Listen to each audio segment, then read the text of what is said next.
This is another video on Crocs. Yeah, they're growing crazy fast right now and they're super cheap.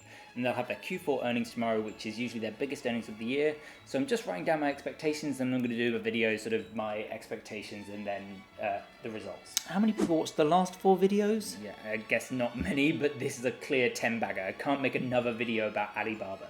Why not a video about Microsoft?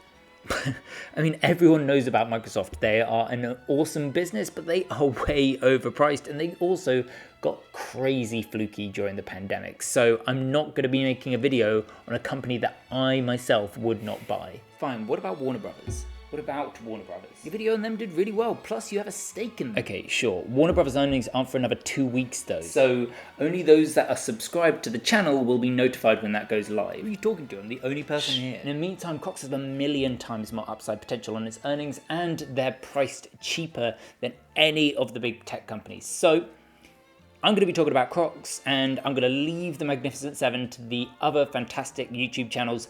Everything money can handle them. I'm going to be talking about Crocs. Okay? Okay.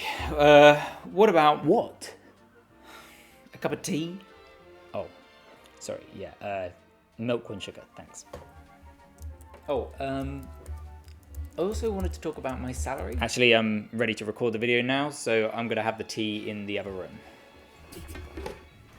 Greedy cunt. Hello, it's 𝗙𝗙𝗖𝗱𝗲𝗄 here, and I am ready to talk into Crocs. Talk about Crocs.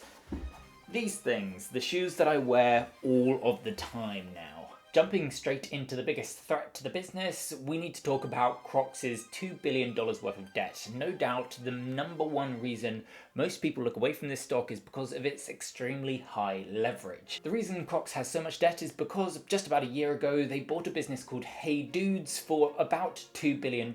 They did this when interest rates were at rock bottom lows. However, just because this debt is super cheap hasn't stopped Crocs from paying it off incredibly fast. They've already paid off $1 billion worth of debt while buying back shares. In the last quarter, they paid off a little bit less debt than they normally do and bought back $150 million worth of shares. Ultimately, the thing that makes this possible is Crocs' incredible operating cash flow. This is the amount of profit you have after you deduct things like salaries and the cost of sales. So most people use leverage to determine how risky a stock is. However, I think it makes more sense to check how much debt there is in relation to the operating cash flow.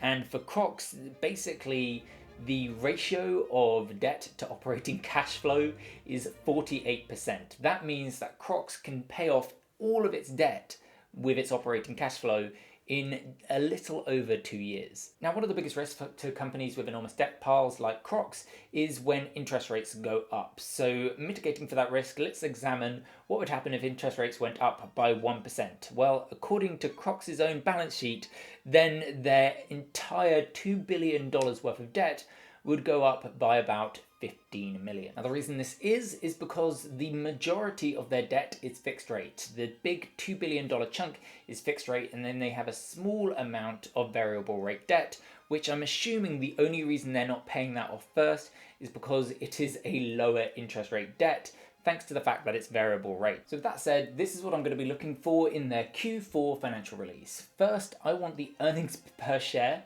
to be above $2. I think we'll hit this easily, but yeah, this is like a low-end benchmark. Next, I would like interest payments and buybacks to be around $100 million. The lowest possible amount I would like is $50 million, and then the upper limits are 200, 300 million, but I'm not holding out hope for that, but that would be absolutely epic if they did that. Next, in Q3 last year, debt to equity is at 1.7, so in Q4 this year, I'd love debt to equity to get down to 1.6 or 1.5.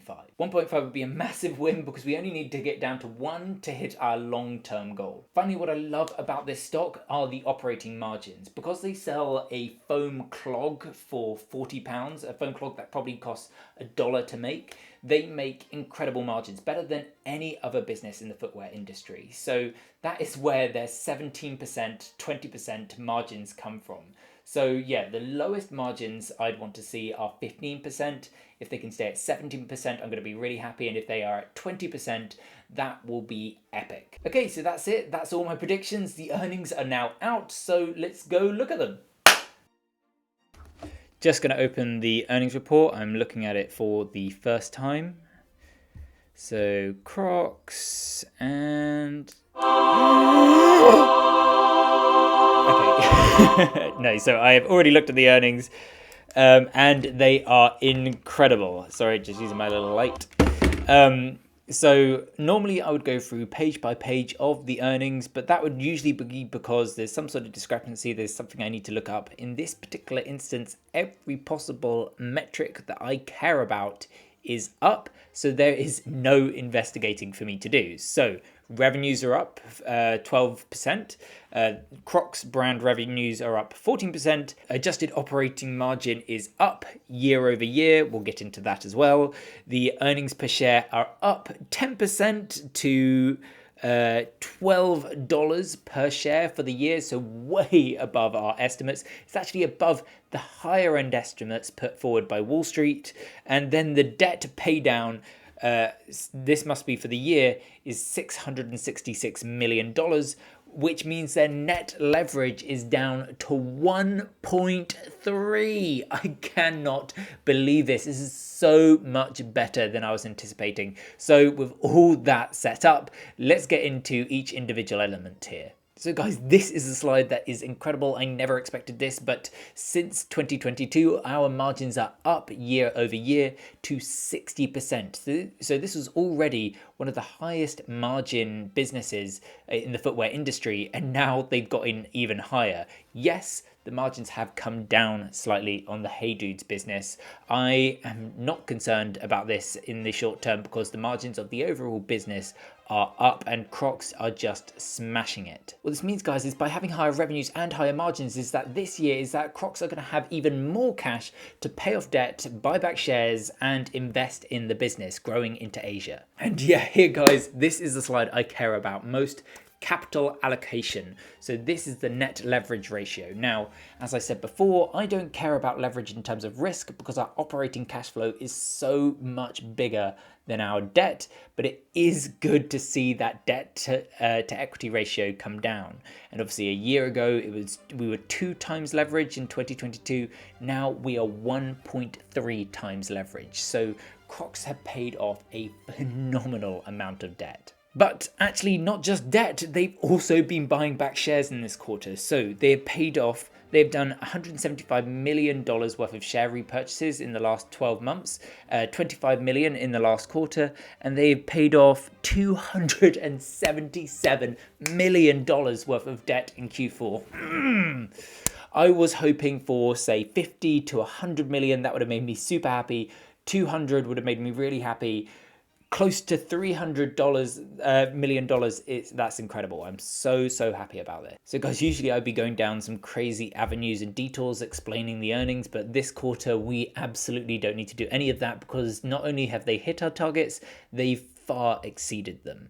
And of course, we do have some challenging market conditions. Expanding into Asia is not going to be easy given the current economic situation in China. And also the rest of the West is not necessarily having an easy time. I think I read today that the UK is in a recession currently. But honestly, I think the brand reputation of Crocs is so strong and is growing so fast that I really don't think a recession is going to affect this stock in a meaningful way. And even if it did, we have the operating margins to protect us. That is why this is my favorite business. That is why it is 20% of my eToro portfolio. And if you want to check out my portfolio, there's a link in the description and you can even copy me if you like. And one more thing, if you really want to be rich, you've got to do this.